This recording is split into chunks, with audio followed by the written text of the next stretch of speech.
Good morning, everyone. Welcome to our first MNLCT Ask MNLCT Zoom conferencing webinar. I see we have a few attendees. I know we're having more, but welcome to everyone. So far we have Alma, Ari, Aurelia, Inez, Maria, Martha, Sarah, and Nicole. So we're expecting a few more. So maybe we should give it like a minute or two while others are logging on, because we anticipate a larger group. We've had more people sign up for this session. Okay. But in the meantime, I just want to welcome everyone again. I hope all of you are safe. All of you, all your families, your friends have been social distancing and are in the best of health. That's, I think, the most important element at this point in time, that we all stay positive, strong, healthy. We here at MNLCT, we're doing all our best. We've been working throughout this whole period. We've gone online from from the beginning, from mid-March, and all our teams were up in gear and ready to go, and we've been delivering whether it's language classes or mental health counseling or assisting in settlement issues to a lot of our clients, a lot of members of the public that need our assistance. And we're so privileged to be doing that, and we're happy to see very positive results.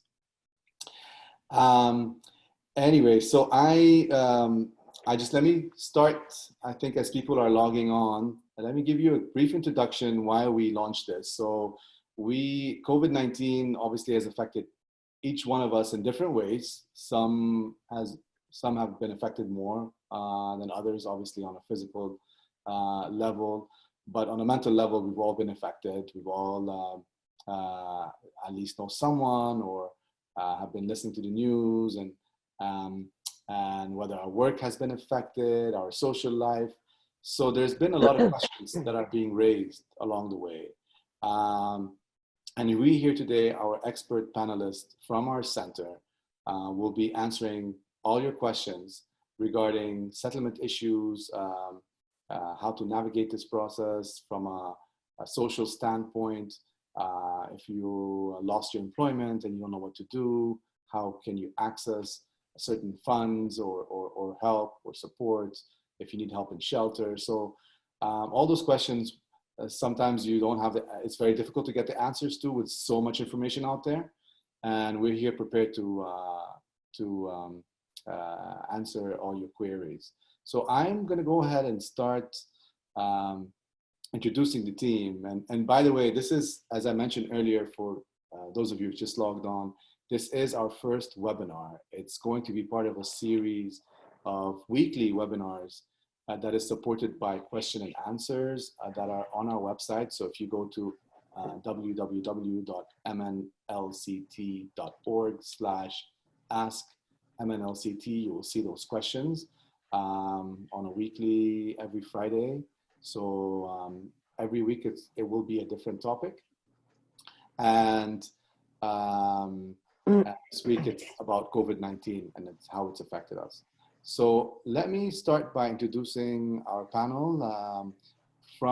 We have 3 members of our dedicated settlement team. They're all professional counselors. They've been working with the center for quite some time.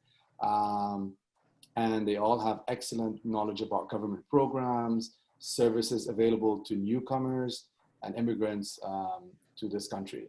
So the session is supported obviously in English. We'll be conducting in English, but we have Spanish speakers, we have Mandarin speakers and speaker, and we have an Arabic speaker.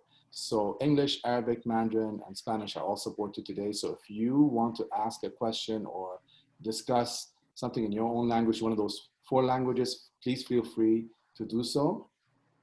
Also, just a little bit of, just to let you know how this will be, how we will conduct this today. If you see on my screen, if you have any questions, you can enter the chat room, which is, you'll see an icon on the bottom of your screen that says chat. If you click on that, you can send a question. You can send it in English, Arabic, Spanish, or Mandarin, and one of our panelists will answer that question. Please feel free to also click on raise your hand so I can see who's asking that question. And you can also use the Q&A button. So all those three icons, watch out for them and type in your question in the Q&A.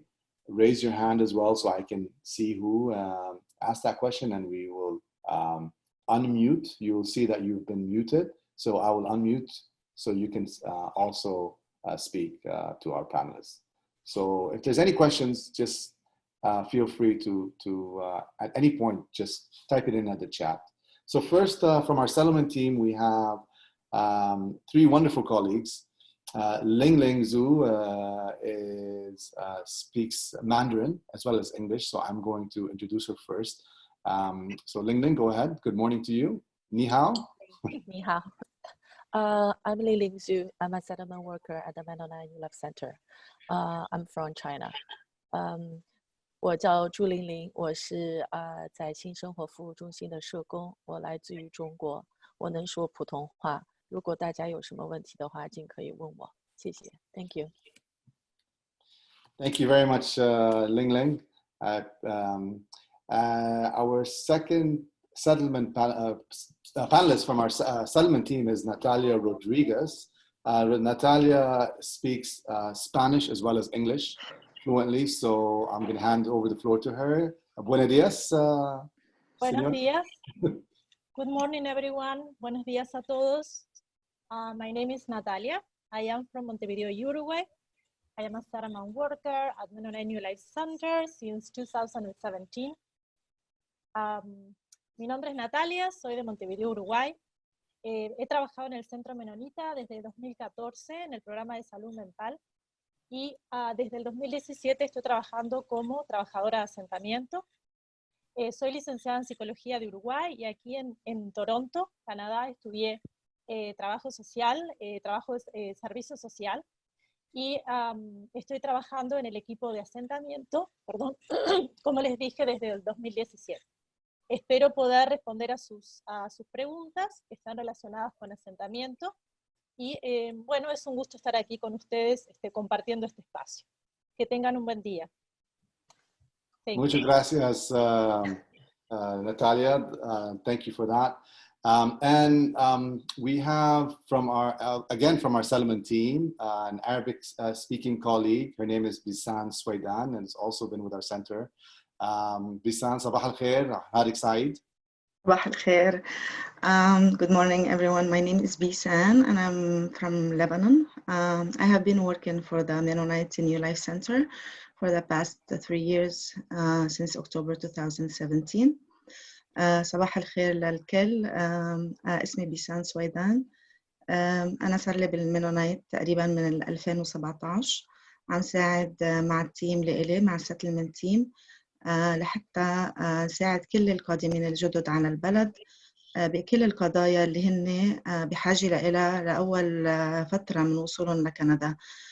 كل القضايا اللي بتتعلق بوجودهم بالبلد، يعني من أجار لحتى لمساعدات، بحاجة لمثلا يلاقوا بيت أو أي شيء. كل القضايا اللي هن بحاجة لها من يعني أول وصولهم بالبلد. هلأ حاليا نحن موجودين أونلاين لأنه بسبب الكوفيد 19 نحن موجودين أونلاين من فترة تقريبا مارش 15 لهلأ. عم نساعد بكل شيء ممكن نقدر نساعد فيه ريموتلي وأونلاين. فنحن بخدمتكم ونحن جاهزين لأي أسئلة أنتم بحاجة لها. Thank you. Shukran Jaziran, Bisan. Thank you very much. That was wonderful. Appreciate what your team is doing. And from our mental health team, Again, a very dedicated team. We get a lot of requests. They've been helping thousands of individuals. I want to start by introducing Veronica Torres, and we have Judith as well, but Veronica, please go ahead, introduce yourself. And Veronica also speaks Spanish. Yes. Hello, everyone. My name is Veronica Torres. I am working like an art therapy instructor at the Lights program in the Mennonite Center. I am a psychotherapist and I am from Mexico. Hola, mucho gusto de saludarlos a todos. Mi nombre es Verónica Torres. Soy psicoterapeuta y actualmente trabajo en el programa de Lights, que es para gente que sufre estrés traumático. Y tengo alrededor de 15 años de experiencia en psicoterapia. Gracias. Thank you. Gracias. Thank you very much. Also from our mental health team is Maria Pazmino, who, sorry, I apologize. We were supposed to have Maria. Maria is coming in next week. We have Judith Herrera. So Judith Herrera is also a professional mental health healthcare counselor.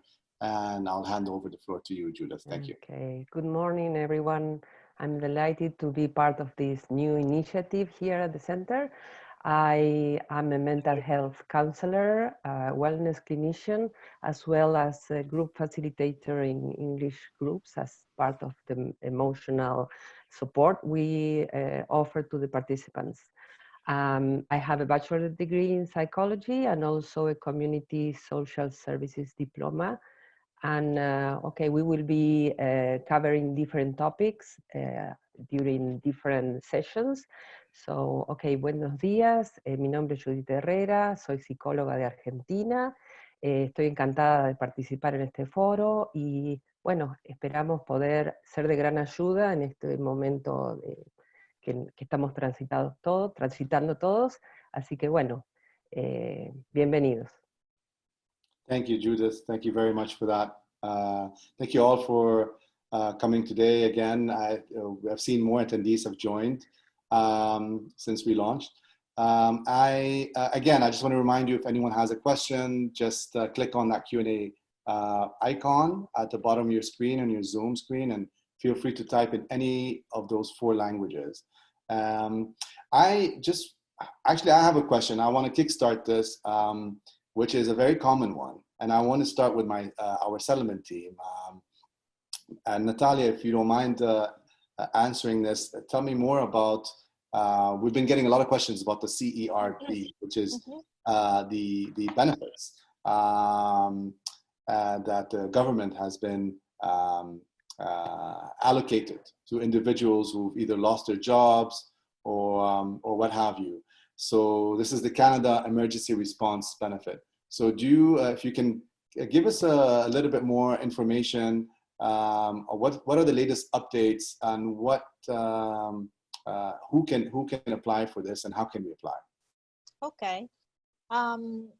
So this benefit, the Canada Emergency Response that the government implemented in March, is for those individuals who lost their jobs because of the COVID-19, or they cannot go to work because they have to look after like a family member at home, or because they are themselves sick and they cannot go to work. So basically everyone who has a valid social insurance number, so even if you are an international student or you have a work permit, you can apply for the CERB as long as you have a social insurance number that is valid. So who qualify for that in terms of age? So you need to be at least 15 years old to qualify for that benefit. And you need to at least report that you made $5,000 of income. It has to be income. I mean that you work in the last 52 weeks and you made at least $5,000.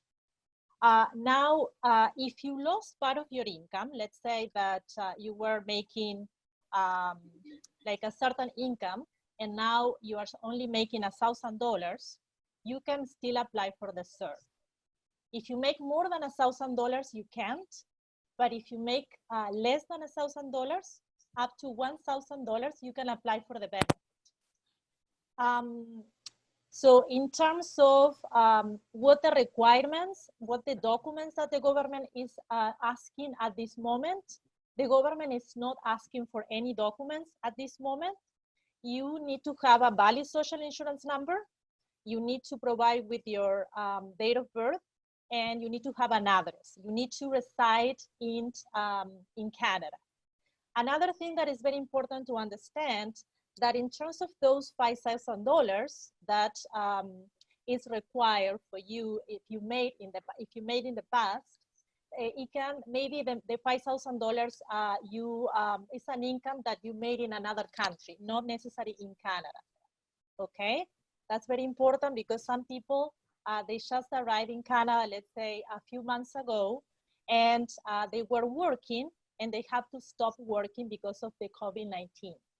And maybe they work in their country, in another country, and they have that income, okay, at least $5,000, so they are still eligible for that benefit. Another thing is, if you are receiving ODSP, Ontario Disability Support Program, and you made $5,000, and you also your work hours were compromised because of the COVID-19, it means that you can continue working, you can still apply for that benefit. If you are an international student and you work in the past and you have to stop working because of the COVID-19, you can still apply for the benefit. So bottom line, just to make it very simple, you are older, you are 15 years or of age or older, you stop working because of the COVID-19, you made at least $5,000 in the last 52 weeks, and you reside in Canada, so you are eligible for this benefit, for the start. Right. Yeah, thank you for that. Actually, I know I have another settlement question. I know we've been getting a lot of calls about also healthcare services and how to access that. Perhaps maybe Ling Ling, could you delve into that from what you've been your experience in that domain? Like, what sort of healthcare services can we advise clients to take advantage of at this period of time that are free as well to probably Ontario visitors or those who don't have a health card, because that's been a concern, or they've lost their OHIP card? What healthcare services are there? Okay, for the people who already have the OHIP card, so the first question they may have is if the house card has been expired, how they can renew. In this case, the province extend the validity of all health cards beyond the expiry date. So they don't need to go to any health officers to renew the health card. And for those people who are new to Canada, so the government waived the 3 months period for those newcomers. And for those people who have not had the house card, so the government also provide the house service for them, even they don't have the house card. For example, the visitors, other people who have non-status in Canada. So any healthcare related regarding the COVID-19, so the government will cover those services for them. Yeah, but, thank you, Ling Ling. Oh, sorry. But if you do wanted to know more questions and answers, go to our MNLCT Ask MNLCT webpage. We do have a lot of questions and answers there. Absolutely, yes. Anytime, those will always be posted there, and they will be updated along the way. I just want to, we do have a question coming from one of our panelists, but before that, I just want to also note that if any of you would like to hear whatever our panelists are commenting on in one of the other languages, please feel free to let me know in the chat room, so we can translate in Spanish or Mandarin or Arabic. Jer Paez, if I pronounce it correctly, welcome again. Good morning to you. Buenos dias. We have a question in Spanish. I think this is for one of our settlement team. It's in Spanish. Would that be to you, Natalia? Go ahead. If you want to read out the question and take it from there. Sorry, I have a question here. Is this one? Tengo Ontario Works y That's trabajo con el conocimiento de mi social worker y he parado de trabajar. ¿Puedo aplicar al beneficio? Ok, la voy a responder en español primero y luego en inglés.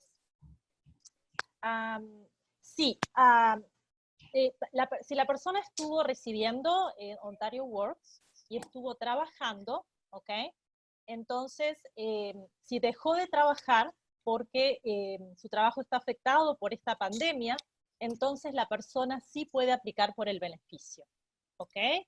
Si esa persona, por supuesto, puede discutir esa situación con el trabajador social, con el case worker, sería conveniente, pero desde ya le voy diciendo a esta participante que sí es elegible para recibir el SAR porque esa persona ha estado trabajando. Entonces, como su trabajo ha estado comprometido y ha perdido horas de trabajo, entonces sí califica para el SAR. Okay, now I'm going to answer the question in English. Okay, the question is, if I am receiving Ontario work benefits and I was working, and of course the caseworker acknowledged that situation, if I can still apply for SAR. And the answer is yes. If you are receiving Ontario Works, if you were receiving Ontario Works and you were working at the same time, and you lost hours because of the COVID-19, you can apply for SAR as long as you made $5,000 in the last 52 weeks, and you are over 15 years old and you reside in Canada. Okay, I just want to add one more thing in Spanish to these participants. Siempre y cuando tú hayas, siempre y cuando tú tuviste un income de $5,000 en las últimas 52 semanas y tienes más de 15 años y vives en Canadá, por supuesto, sí puedes aplicar por el SAR.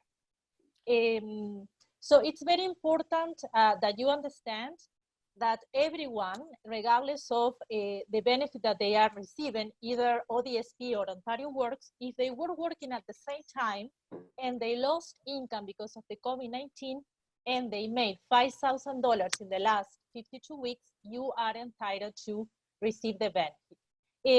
How they are going to combine the benefit with the Ontario Works and the SAR, because the SAR is $2,000 a month, it's $500 a week for up to October, okay? So I don't know how much the person is going to receive. I don't have that answer. That you have to discuss with your social worker. But as long as you have been working, okay, you are entitled to receive the SAR. Thank ¿Sí? you. ¿Está claro? Sí. Yeah, I've just unmuted Jers. So if you want to comment on that or you have a follow-up question, you can speak if you want. Ok, gracias. Sí, fue contestada correctamente. The answer is correct. Thank you for. No, you're very welcome. Okay. Thank you. Thank you. Hasta Thank you luego. very much. Gracias. Gracias. Thank you. Appreciate that. We have another question coming from Alma in the chat room, and Alma seems to have a connection with Ling Ling. So she is from the Ajax Welcome Center, and her question to the group is, do you have any resources for newcomers who don't have an OHIP card yet and who would normally go to a walk-in clinic, as not all doctors are taking new clients? So perhaps Ling Ling, would you like to answer that? And I'm gonna unmute Alma in case you want to add a comment on what she's saying. Okay. Hi, welcome to this webinar. And regarding your question, so for newcomers just landed in Canada, we still needed to apply for the OHIP card. We can call the Health Canada or go to one of the health like office locations to do that, but they will waive 3 months period. But just in case, if they cannot go to any working clinics, they can go online. So there's Cover Canada, so Cover Health Canada. So they receive any online questions regarding any your health issues. Alma, was that That's good? no, that's really good. Thank you. Thank you so much for your answer. So they would call Health Canada, and do they have these services in any other languages? Is for newcomers, I mean, you know, brand new in the country, not a lot of knowledge of how to navigate the system. So do they provide the services in any other languages, and this is the way it would work? Like they would phone a doctor, let's say. Probably I'm not sure for this moment. How about Natalia and Bizan? Do you know this? Like before, like for Health Canada, they may do have some translation, but at this moment, I'm not sure because of the limited capacity.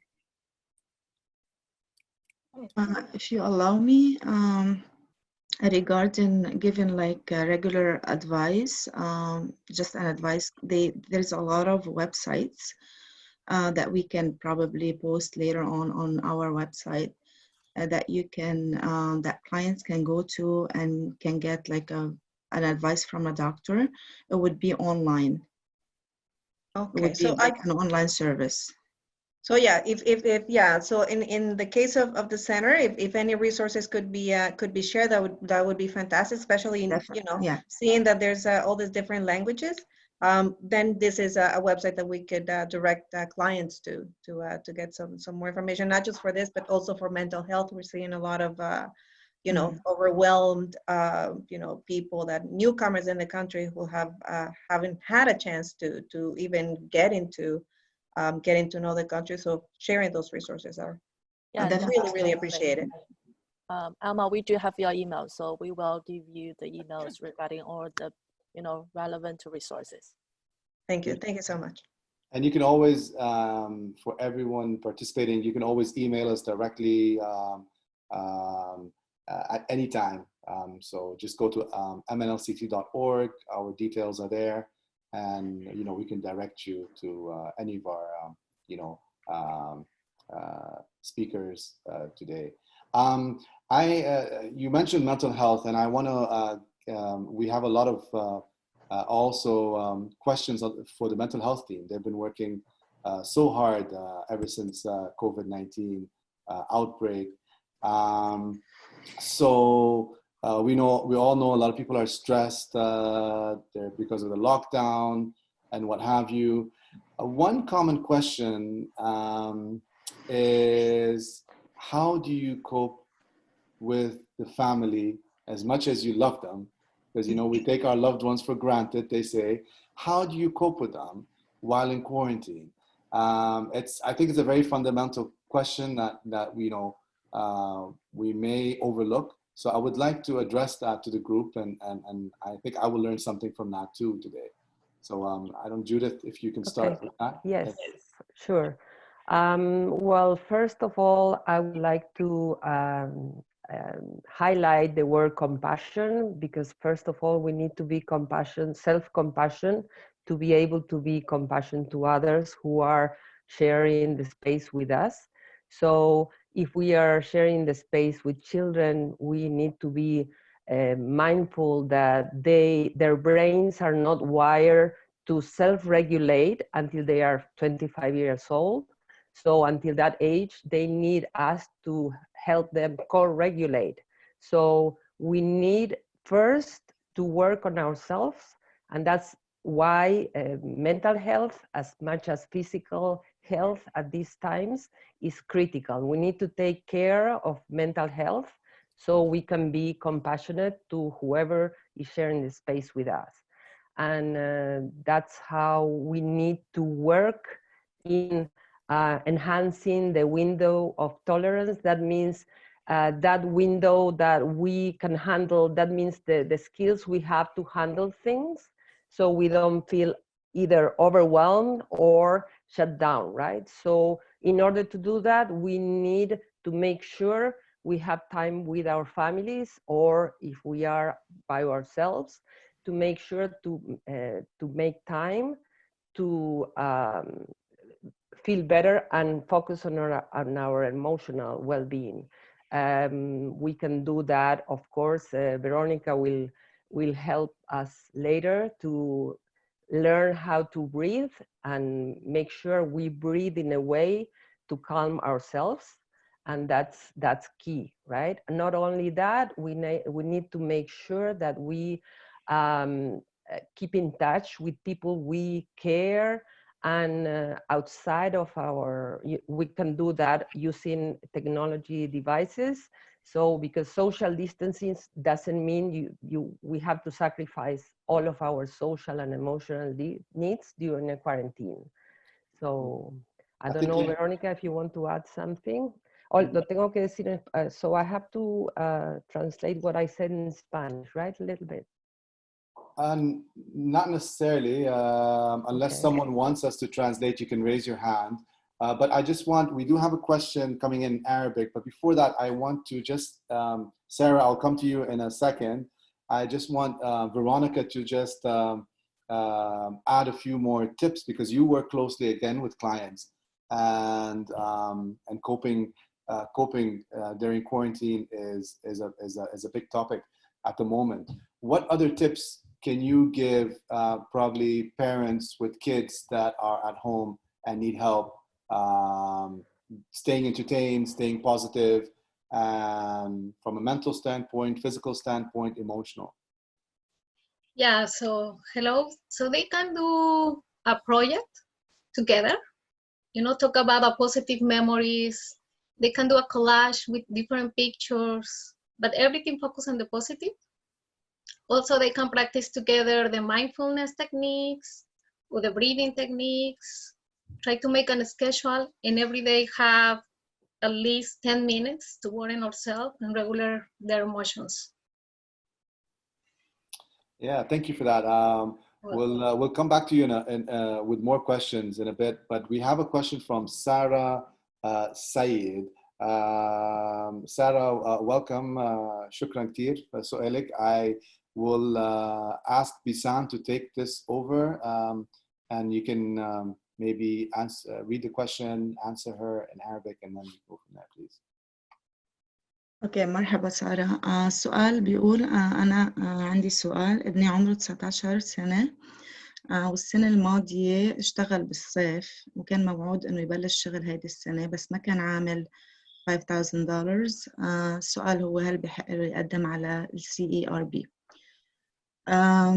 اوكي سارة، بما إنه الكونديشن يعني اللي لابنك انه هو كان مفروض يكون عامل بال 2019 $5,000، او مش بس ب 2019 او ب 12 شهر اللي مرقوا.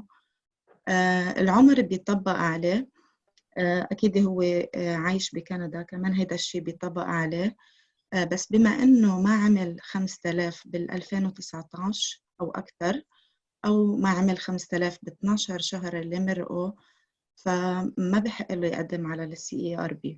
هلأ السؤال إذا هو قدم هل ممكن يحصل على المساعدة؟ الجواب هو إيه، ممكن يحصل كتير على المساعدة، بس الجوفرمنت أوف كندا عم بتقول إنه بوقت من الأوقات رح يعملوا تحقيقات بكل الطلبات اللي تقدمت. فبهيدي الحالة إذا كان ابنك مقدم وحاصل على المساعدة وبعدين اكتشفوا انه هو ما كان عامل هذا المبلغ، ففي احتمال كبير انه هن يرجعوا يطلبوا منه هذا المبلغ. ما بعرف سارة اذا جاوبتك على السؤال. سارة you can speak. سارة فيك تحكي اذا بدك. مرحبا، كيفكم؟ شكرا كثير على هيدا السيشن. طيب يعني اللي بفهمه طب هو قدم وأخذ هيدي المساعدة، مهم. في شي مساعدة تانية يعني هلا إذا الشهر الجاي بده يقدم بلا ما يقدم على هاي ايه في شي تاني هلا بده يقدم عليه عشان ما هلا يعني بعدين ما يضطر إنه يخسر كل المبلغ اللي حصله؟ هل هو ابنك student يعني عم بيروح على الجامعة؟ إيه بيروح على الجامعة. هلا في مساعدة جديدة طلعت للطلاب، اوكي، للستودنتس، starting بشهر ماي، من ماي جون، هو ترودو حكي عنها انه they launched it بشهر ماي، اوكي. فهالمساعدة الطلابية هي $1250 للولد الطالب اللي بعده عم يحضر secondary education. فإذا ابنك هو عم يحضر secondary education على الأكيد فيقدم عليها هيدا المساعدة اللي هي $1250 بالشهر. هلا برجع بقول لك اذا هو قدم على CERB حيحصل عليها، بس اذا بعدين انه لقوا انه هو منه eligible ممكن كتير يرجعوا يقولوا له انه انت ما كنت eligible مثلا على هيدا المساعدة فنحن بدنا اياها باك. فهلا اكيد ما بعرف بعد الطريقة هلا how to pay it back، بس انه في احتمال انه يرجعوا ياخذوها. أوكي شكرا كتير. اهلا Thank you, اهلا. Sarah. Bisan, if you can I will do the just read. translation. Yeah.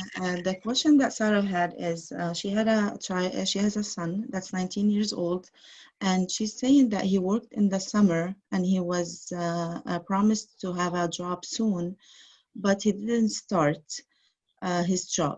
So the question is, would he be eligible to apply for the CERB since he didn't make more than 5,000 in 2019? My answer to Sarah was, since he wasn't, like he didn't make more than 5,000 in the last 12 months or in 2019, then he is not eligible to apply for the CERB.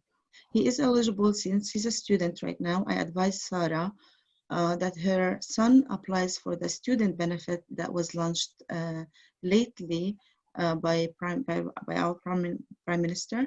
And that help is available for students who are attending post-secondary education, and that help is $1,250 a month for 3 months. I advise Sarah to do that instead of applying for the SERB benefit. Thank you. Thank you. Yeah, thank you. We have another question from Jer. I'm also going to give him the floor here, but I believe it's a settlement-related question in Spanish, if I'm correct. My Spanish is a little bit. So go ahead. I think, Natalia, that's to you, right? Yes, that's a question for me. I'm going to read the question, okay? I'm going to read it in Spanish and then in English, so we all understand. So, mi amigo es Shair. Shair pregunta, mi amigo trabajaba autoempleándose, limpiando casas y haciendo trabajos de renovaciones de casas y ganando dinero.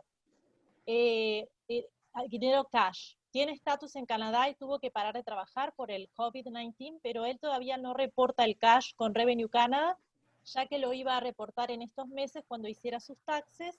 Mi pregunta es, ¿puede recibir el SER? Okay.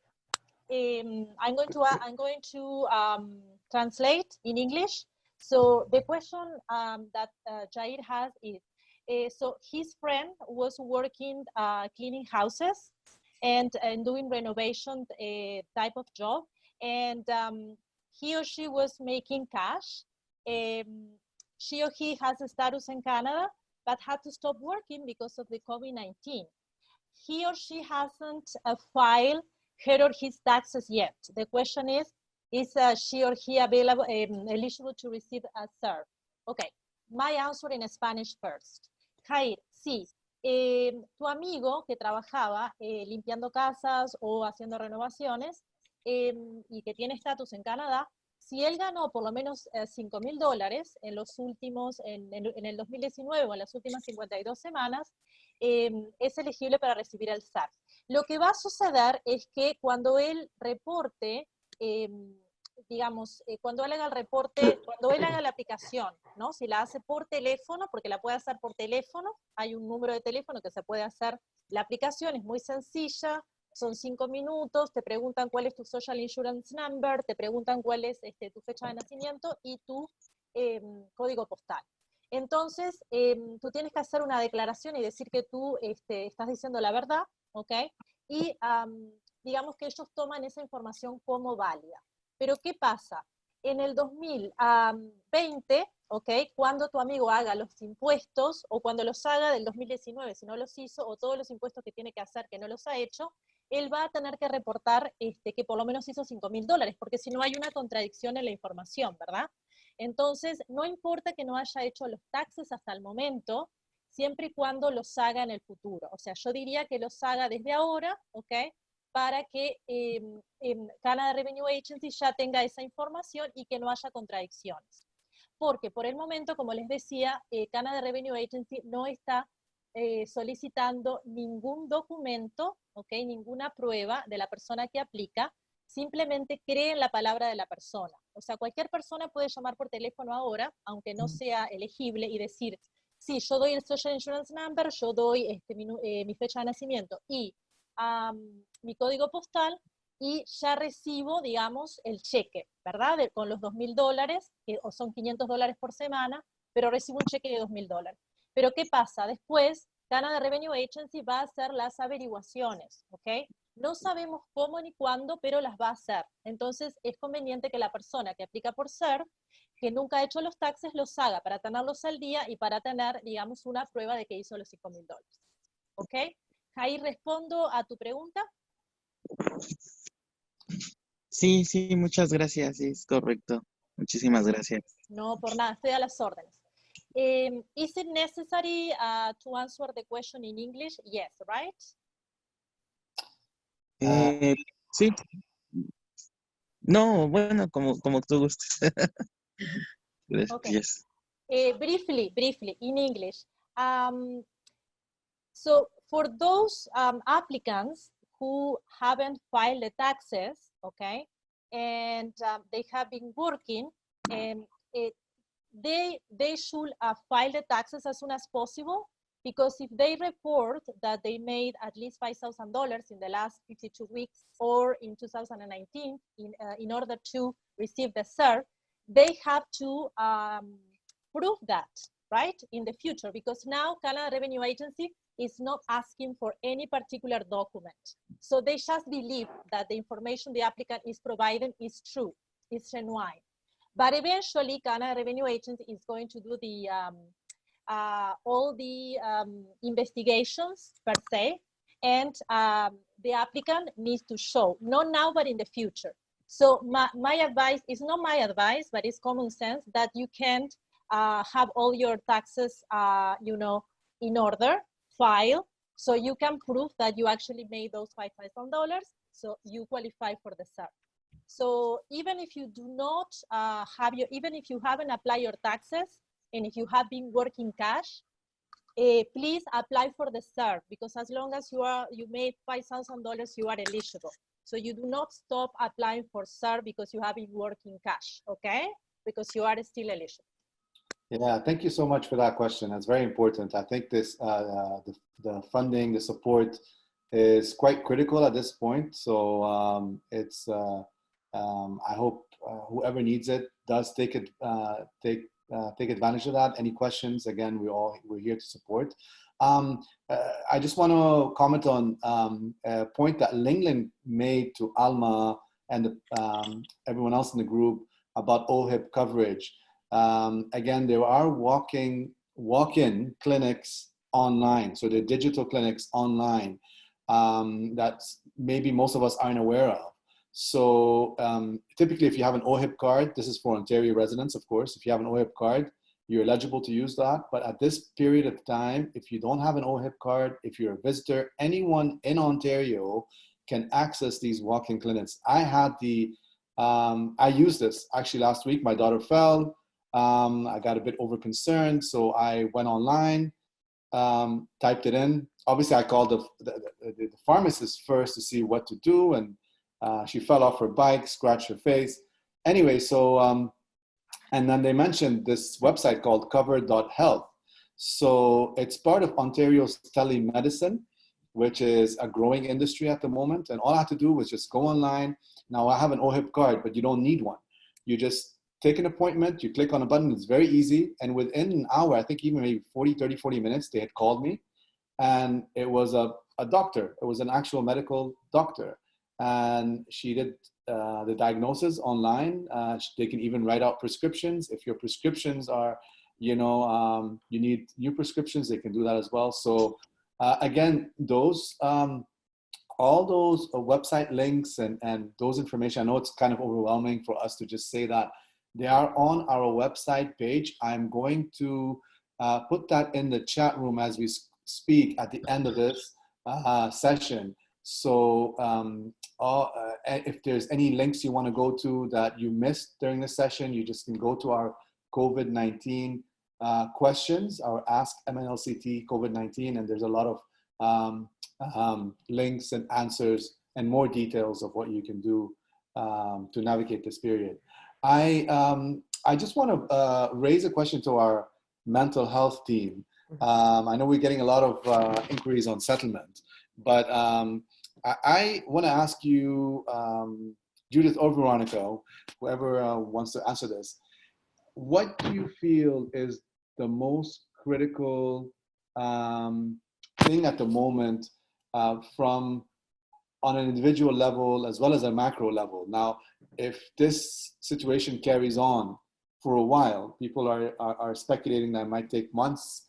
There might be, a resurgence of the virus in December. So it's all these kind of information can make one even stressed. What would you say is the most fundamental scenario at the moment, and what advice would you also give? I know you spoke about breathing, but I want you to talk on an individual level. How should we be thinking? How should we be leading our lives? Okay, during this time, we all need structure, consistency, and predictability, and we are lacking of that at the moment. So the more daily structure we can add to our daily life would help definitely, right? And it doesn't have to be a big project, just minimal things, even with children, right? So we need to plan ahead how the day would look like. And with that in mind, things will be easier, right? So Yeah. that's my advice, first of all. And I'm thinking, Veronica, I'm sure she will agree with me. Yes. Yes, and something else that they can do is focus on the present moment, because the future is not yet here. If you are worried about the future, we feel very anxious, right? So that's better be mindful and focus here and now. And when you start thinking over and over about uncomfortable thoughts, it's very important to take a mental exercise, so take a break. And one of the techniques that you can use is the breathing techniques, where you have to name all the objects that you see around you, around your place, if you are in your room or in your apartment. Also, you can describe by step something that you are very good to do it, for example, a recipe.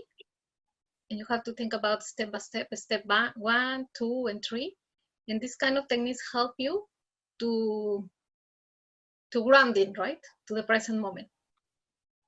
Yeah, it's quite helpful. I mean, I know, I hear a lot that keeping a routine, keeping a schedule is very important to the family, to an individual. So if you usually wake up at 7 o'clock, let's say, to go to work, relatively around that time, you should you wake up, maybe dress up and feel like feel like as if you're going to work, so that this is a normal day, right? And that keeps you in that mindset. And but there are also like other activities. I know you mentioned hobbies and activities and interests. That's quite important, I think, especially when you have different family members.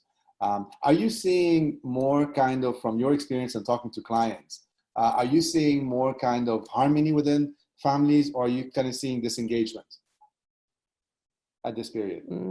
There are different scenarios, but those adults who can better manage their emotions. They can, because children are very vulnerable to their parents' moods, right? So the more stable and the more skillful the parents are when it comes to manage their emotions, the better the atmosphere.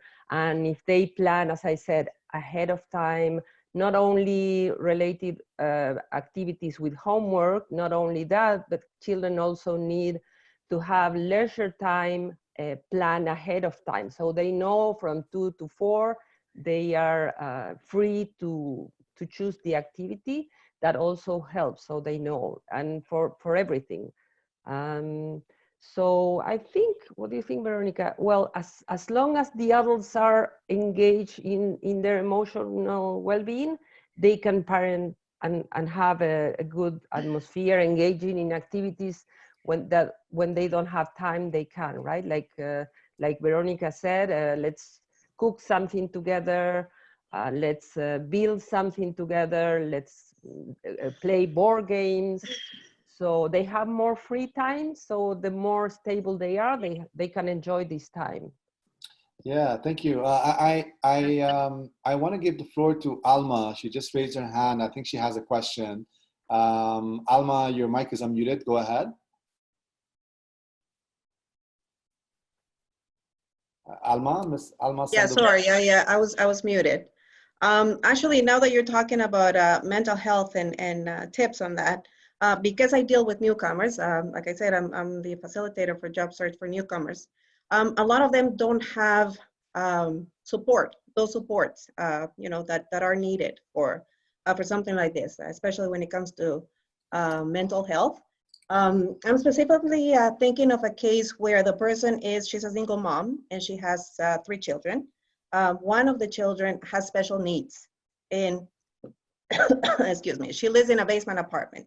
So all those techniques, and although like they're very, very helpful, I'm thinking that she may need something a little more tangible. She may need support in the sense of, having someone out there that could assist her in going through this. And being a newcomer, they may not have those systems in place. What would you guys advise in a case like that?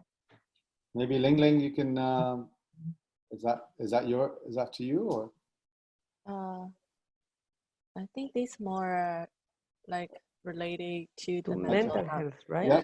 Okay. Was that the question for us, I think?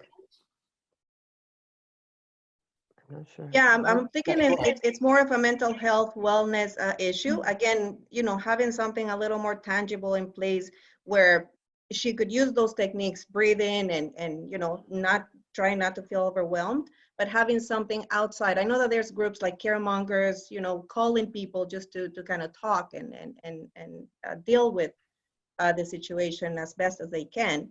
But any tips, any resources that you would think? For sure they can contact our agency. I mean, she can contact our agency, and we will be ready to have an intake and discuss what her needs are, and she can have counseling over the phone for the time being until the office is reopened. I have a suggestion here, Alma. So Veronica is quite, she's quite experienced in this field as well. Veronica, do you mind if we, and this could be a good exercise for all of us here, maybe do a little breathing exercise, a very short one, maybe teach us some tips. But if we can all do this together, we can all practice this. I think it's a perfect forum, and perfect timing. Yes, great. All right, you lead the show. We're all here. Okay, so first of all, you have to sit in a comfortable position. And we breathe in for our nose, we hold, and we breathe out for our mouth. Will be 4 seconds, we hold 4 seconds, and breathe out 6 seconds. So something very important and the secret is to go very slow, okay? So we can start now. You can close your eyes if you want. So we start now, breathe in 4, hold 4, and breathe out 6. Again, breathe in 4, hold 4, and breathe out 6. So now you can breathe love, hold, and breathe out the stress.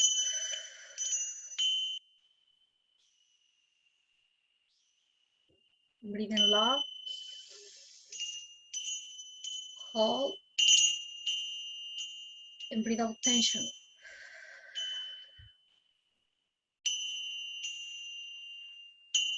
Breathe in peace, hold,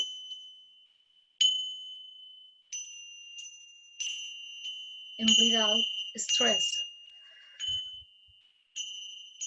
All your attention is in your breath. You can continue. And every time when you breathe, you feel more and more relaxed.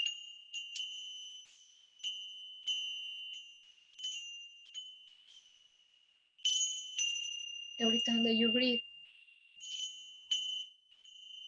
you feel very, very comfortable.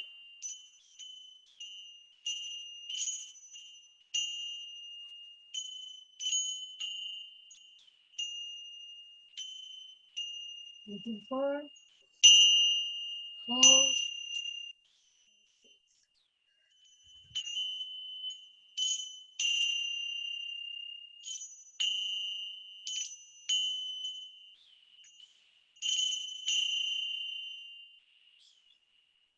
yeah, so this is a very easy technique to practice, and you can practice with the whole family.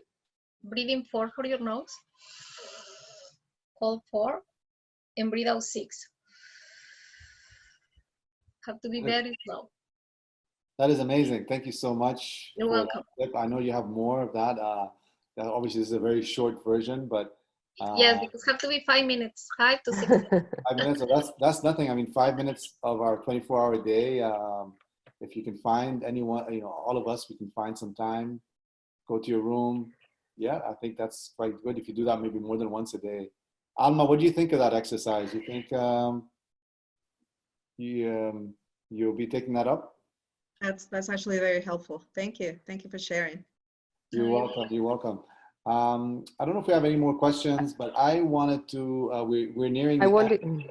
Sorry, go ahead. No. I wanted to add something to Alma's question is that every time or one is anxious, that means we are a lot focused on our thoughts.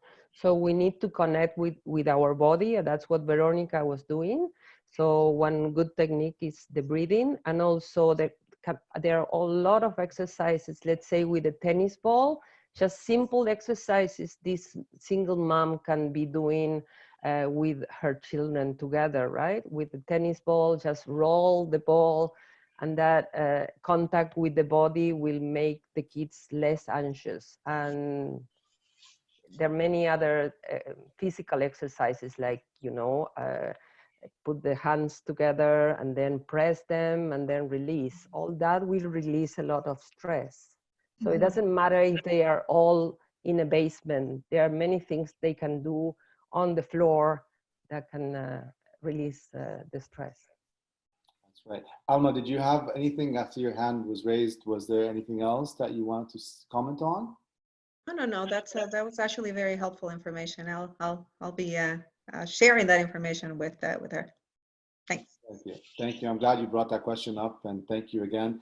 I want to in the chat room, if you can all go to the chat icon, I've just typed in the link to all our attendees to the Q&As. If you haven't had the chance to visit that page, this is, there are more questions on that page regarding the COVID-19 situation, and we will be updating this as we go along as more questions are raised. And by the way, these questions are raised from the public, from our clients, from people in general. So any questions you may have, again, send it to the team. And as I mentioned at the beginning, this webinar is the very first one. So we're quite privileged to have you all join us today. And we will be hosting more webinars every week. We have a different topic. From our settlement team, mental health team, career. We also have our bridging programs that we'll be talking about that in the future. The link classes. We have programs, Lights and Hopes, that sort of marry mental health and career into one. So there's a lot. I encourage you to always stay up to date. And you can also bookmark this page, mnlct.org/askmnlct. That's where you'll find out all the episodes that will be running now and in the future. We are recording this as we speak. So the recording will be available on site, so you can always watch this again if you missed anything, or if you want to share this with any of your friends, or and others are working in centers, so your clients or anyone who's in need.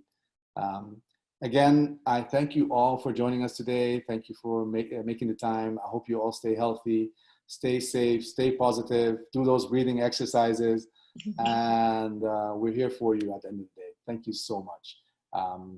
Was there anything else, last thing that our team wants to say? Maybe a goodbye in our own languages? مع السلامة ونحن موجودين لمساعدتكم بأي وقت. 谢谢大家来参加这个线上会议。如果有什么问题，可以跟我们联系。好，再见。Hasta la próxima semana. Oh, perdón. Okay. Ok, Verónica, no, you go ahead.